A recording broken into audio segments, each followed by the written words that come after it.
శ్రీమాత్రే నమ. జై గురు దత్తాత్రేయ నమ. ఈ వీడియోలో మనం మకర రాశి వారికి 2024 సంవత్సరం జనవరి నెల ఏ విధంగా ఉండబోతుంది అన్న విషయాన్ని మనం పరిశీలించే ప్రయత్నం చేద్దాం. ప్రేక్షకులకు నూతన సంవత్సర శుభాకాంక్షలతో, అంటే ఆంగ్ల నూతన సంవత్సర శుభాకాంక్షలతో మరి మకర రాశి వారికి గ్రహాల స్థితిగతులు, అంటే సాధారణంగా నూతన సంవత్సరం అయినా, తెలుగు సంవత్సరం అయినా, ఆంగ్ల సంవత్సరం అయినా, కొత్త సంవత్సరం రోజు గ్రహాల యొక్క స్థితి కామన్గా ఆ జాతకుడికి ఆ సంవత్సరం అంతా కూడా కొంత ప్రభావాన్ని ఇవ్వడం జరుగుతూ ఉంటుంది. అయితే బిగినింగ్లో ఉన్నటువంటి గ్రహాలు ఆ నెలలో ఫలితాన్ని ఇస్తూ మనం దాన్ని కంటిన్యూ చేసుకుంటే కొంత ఫలితాన్ని ఇవ్వడం జరుగుతుంటుంది. అంటే మంచి ఫలితం కానీ చెడ్డ ఫలితం కానీ మరి ఈ నెల బట్టి కొంతవరకు ఉంటుంది. మరి మకర రాశి వారికి ఒక విధంగా చెప్పాలంటే ఈ నెల ప్రారంభంలో శుక్రగ్రహం ఒక్కడే 11వ స్థానంలో సంచరిస్తున్నాడు. అది ఎప్పటి వరకు? జనవరి 19వ తారీఖు వరకు. అప్పటిదాకా శుక్రుడు ఒక్కడే ఈ రాశి వారికి అదృష్ట యోగాన్ని ఇచ్చే అవకాశం ఉంది. అంటే ఒక విధంగా ఈ మకర రాశి వారికి రాశ్యాధిపతి శని, యోగకారకుడు శుక్రుడే వారి బలంతో మకర రాశి వారికి అదృష్టానికి కారణమవుతుంటాడు. అటువంటి శుక్రుడు 11వ స్థానంలో సంచరిస్తున్నాడు. అంటే ఒక విధంగా శుక్రుడు స్త్రీ గ్రహానికి కారకుడు కాబట్టి స్త్రీల యొక్క సౌకర్యం, అధికారంలో ఉన్నటువంటి స్త్రీలు సహకరిస్తారు. అదే స్త్రీలకైతే అధికార హోదా లభించే అవకాశం ఉంది. కుటుంబ విషయాల మీద పెత్తనం వహిస్తారు. కుటుంబ సభ్యులు మీకు అనుకూలంగా ఉంటారు. నూతన ఉద్యోగ అవకాశాలు ఫలిస్తాయి. ఆదాయ వనరులు పెరుగుతాయి. సో ఈ శుక్రుడు 11వ స్థానంలో సంచరిస్తూ అనురాధ నక్షత్రం మీద సంచరించే సమయంలో ధనయోగాన్ని ఇవ్వడం జరుగుతుంది. అంటే ధనస్థానంలో ఉన్నాడు కాబట్టి కుటుంబ విషయాలు, ధన విషయాలు, ఆర్థిక విషయాలు, అంటే ధన లాభ స్థానాలు యాక్టివేట్ అవుతాయి. మరి శుక్రుడు మిత్రుడే, శని రాశ్యాధిపతి కాబట్టి కంపల్సరిగా ఏళ్ళనాడు శని జరుగుతున్నప్పుడు కూడా కంపల్సరిగా కుటుంబ విషయాలు, ఆర్థిక విషయాల్లో అనుకూలత ఏర్పడడం జరుగుతుంది. అలాగే శుభకార్యాలు, అలాగే విందు వినోదాల్లో పాల్గొనడం, అలాగే ఆధ్యాత్మిక కార్యక్రమాల్లో పాల్గొనడం జరుగుతుంది. అదే శుక్రుడు జ్యేష్ఠ నక్షత్రం మీద సంచరించే సమయంలో ఖర్చులు ఎక్కువగా పెరిగే అవకాశం ఉంది. 1000 స్థానంలో బుధుడు సంచరిస్తున్నాడు భాగ్యాధిపతిగా కాబట్టి పుణ్యక్షేత్రాలు దర్శించే నిమిత్తము, విదేశ ప్రయాణాల నిమిత్తము, లేదంటే ఆధ్యాత్మిక కార్యక్రమాలు, పుణ్య కార్యక్రమాలు, భక్తి కార్యక్రమాలు, వివాహ కార్యక్రమాలు, విద్యార్థుల విద్య కొరకు ఎక్కువగా ధనం ఖర్చు అవుతుంది. మొత్తం మీద శుక్రుడు ఒక్కడే ఈ నెలంతా 19వ తారీఖు వరకు అనుకూలంగా ఉండడం జరుగుతుంది. ఇక 12వ స్థానంలోకి శుక్రుడు ఎప్పుడైతే 19వ తారీఖు నుంచి రావడం జరుగుతుందో 100% వృత్తిలో మార్పు, ఇంప్రూవ్మెంటు, డెవలప్మెంటు రావడం జరుగుతుంది. అంటే దశమాధిపతి వ్యయంలోకి వచ్చినప్పుడు వృత్తిరీత్యా విదేశం కానీ, దూర ప్రాంతం కానీ వెళ్ళడం, వృత్తిలో మార్పు కోసం ప్రయత్నం చేయడం జరుగుతుంది. మొత్తం మీద శుక్రుడు మరి వీళ్ళకి హ్యాపీగా ఉన్నాడు. మరి 3 గ్రహాలు 12లో సంచరిస్తున్నాయి. మరి ఎప్పుడైనా మనం పుట్టినటువంటి జన్మజాతకంలో కానీ, సంవత్సర జాతకం అని మొత్తం ఇయర్లీ జాతకం వర్షపాలని పద్ధతి ద్వారా తెలుసుకున్నప్పుడు కానీ, గోచార రీత్యా కానీ, సింపుల్ అండి, బాగుందా బాగలేదని చెప్పడానికి జన్మ రాశి నుంచి లెక్కెట్టుకుంటే 6, 8, 12 భావాల్లో ఏ గ్రహం లేకుండా ఉంటే ఖచ్చితంగా ఆ సమయం, ఆ నెల, ఆ సంవత్సరం జాతకుడికి 100% బాగుంటుంది. అదే జన్మజాతకంలో ఈ భావాలు ఖాళీగా ఉంటే వాళ్ళ లైఫ్ అంతా కూడా చాలా హ్యాపీగా వెళ్తుంటుంది. ఈవెన్ ఒక్క గ్రహమైనా ఈ దుస్థానాలు 6, 8, 12లో ఉంటే దాని యొక్క ప్రభావం విపరీతంగా చూపిస్తుంటుంది అన్నమాట. సో ఈ విధంగా మరి ఆ భావాలు ఖాళీ ఉంటే బాగుంటుంది. మరి ప్రస్తుతం 4 గ్రహాలు ఈ నెలలో 12వ భావం మీద తన ప్రభావాన్ని చూపబోతున్నాయి. అయితే శుభగ్రహాలు వచ్చినప్పుడు మంచి ఖర్చులు, పాపగ్రహాలు వచ్చినప్పుడు చెడ్డ ఖర్చులు, అలాగే 12వ భావానికి సంబంధించింది హాస్పిటలైజేషను, రోగాలు, ఖర్చులు, అనుకోకుండా ఇతరుల మీద ఆధారపడటం, ఇతరుల ఇంట్లో స్టే చేయడం, ఈ విధంగా నడుస్తూ ఉంటుంది. మరి రవి అష్టమాధిపతిగా ఉన్నటువంటి సూర్యుడు 12వ స్థానంలో సంచరించడం వల్ల తండ్రి గారికో తాతగారికో తండ్రి సమాన వ్యక్తులకో మీరు వైద్యం చేయించడం కానీ, వారి కొరకు ధనం ఖర్చు పెట్టడం కానీ, వారి యొక్క శ్రేయస్సు బాగోగులు చూడవలసి రావడం జరుగుద్ది.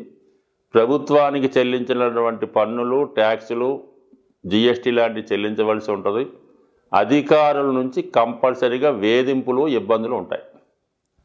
ఇక లాభాధిపతిగా చతుర్థాధిపతిగా ఉన్నటువంటి కుజుడు వ్యయంలో ఉండడం వల్ల రుణాలు తీర్చే ప్రయత్నం చేస్తారు. అన్నదమ్ముల కొరకు, అంటే మీకన్నా చిన్నవారి కొరకు, వాళ్ళ అవసరం కొరకు ధనాన్ని కంపల్సరీగా ఇవ్వవలసి ఉంటుంది. సో అలాగే భూముల మీద, స్థిరాస్తుల మీద పెట్టుబడి పెట్టడం కానీ, వాటికి సంబంధించినటువంటి ఖర్చులు, రిపేర్లు కానీ రావడం జరుగుతుంది. బుధుడు 12లో ఉన్నాడు అంటే మళ్ళీ ఎగైన్ పిల్లల చదువు కోసం, ఎంటర్టైన్మెంట్ కోసం, గృహంలో ఉన్నటువంటి ఎలక్ట్రానిక్ వస్తువుల కోసం ఖర్చు పెట్టవలసి ఉంటుంది. ఇక శుక్రుడు 12లోకి వచ్చినప్పుడు భార్య కొరకు, అలాగే మనం ఎంజాయ్మెంట్ కొరకు, విలాసాల కొరకు ధనం ఖర్చు పెట్టవలసి ఉంటుంది. అంటే మొత్తం మీద ఇదంతా కూడా ఖర్చుగానే నడుస్తుంది. అలాగే రాహు 3వ స్థానంలో ఉండడం వల్ల ఒక చెడు స్నేహితుల ప్రభావంతో మీరు మోసపోయే సూచనలు కానీ, వారు మిమ్మల్ని మోసం చేయడం కానీ అడిగే అవకాశం ఉంది. కాబట్టి ఏదన్నా మరి ఈ సమయంలో ఇంకా మరి ఏలినాటి శనిలో ఉన్నారు కాబట్టి రాహు రూపంలో మిత్రుల చేతిలో మోసపోయే అవకాశం ఉంది. కాబట్టి వారి యొక్క అవసరాలకు మిమ్మల్ని ఉపయోగించుకునే అవకాశం ఉంది. కాబట్టి జాగ్రత్తగా వ్యవహరించడం మంచిది. అలాగే వ్యయాధిపతిగా ఉన్నటువంటి గురువు చతుర్థ భావంలో ఉంటూ 12, 4 భావాలు ఎక్స్చేంజ్ అయ్యాయి. ఈ సమయంలో గృహం మారడం కానీ, ఇల్లు మారడం కానీ, ఊరు మారడం కానీ జరిగే అవకాశం ఉంది. కొంతమంది అదృష్టం బాగుంటే కొత్త గృహం కొనుక్కొని అందులోకి మారే అవకాశం ఉంది. అది ఇమీడియట్గా కాకపోయినా వచ్చే ఏప్రిల్ లోపల ఈ జాతకులు నూతన గృహానికి కానీ, వేరే ప్రాంతానికి కానీ మారే అవకాశాలు ఉంది. అది అద్దెంటికి కూడా మారచ్చు. కొత్త ఇల్లు కొనుక్కొని మారక్కర్లేదు, వేరే అద్దెంటికి కూడా మారే అవకాశం ఉంది. కాబట్టి ఆ మారే ప్రయత్నం చేస్తే కొంతవరకు ఇప్పుడు పడుతున్నటువంటి ఇబ్బందుల నుంచి పరిష్కారం అయ్యే అవకాశం ఉంది. సాధారణంగా ఈ వార ఫలాలు కానీ, మాస ఫలితాలు కానీ, సంవత్సర ఫలితాలు కానీ జాతకుడి యొక్క రాశిని బట్టి మనం చెప్పడం జరుగుతూ ఉంటుంది. అయితే ఇది గోచార ఫలితాలు అన్నవి రాశిని బట్టి మనం చెప్తూ ఉంటాం. సో ఇంకా మనం డెప్త్గా తెలుసుకోవాలంటే జాతకుడి యొక్క నక్షత్రాన్ని బట్టి ఇంకా డెప్త్ అయిన ఫలితాలు చెప్పడం జరుగుతుంటుంది. సో ఏదంటే ఇప్పుడు ప్రతి ఒక్క నక్షత్రం వారికి వారి యొక్క నక్షత్రాల ప్రకారం సంపత్తారని, క్షేమతారని, సాధనతారని, మిత్రతారని, పరమమిత్రతారలని ఈ మిత్ర తారలు కొన్ని ఉంటాయన్నమాట. ఆ తారల్లో ఈ గ్రహాలు సంచరించే సమయంలో జాతకుడికి అనుకూలమైన ఫలితాలు ఇవ్వడం జరుగుతూ ఉంటుంది. సో మిత్రతారలో ఒక గ్రహం సంచరించే సమయంలో జాతకుడికి మిత్రుల సహకారం, బంధువుల సహకారం లభిస్తూ ఉంటుంది. అదే సంపత్తారని జన్మ నక్షత్రం నుంచి 2వ తార ఉంటుంది. ఆ తార మీద గురుగ్రహం కానీ ఏదైనా శుభగ్రహం సంచరించే సమయంలో జాతకుడికి ఆర్థికపరమైన లాభం కలుగుతూ ఉంటుంది. ఆ సమయంలో జాతకుడు బ్యాంక్ అకౌంట్ ఓపెన్ చేసినా, సేవింగ్స్ స్టార్ట్ చేసినా అది అనుకూలంగా ఉండే అవకాశం ఉంటుంది.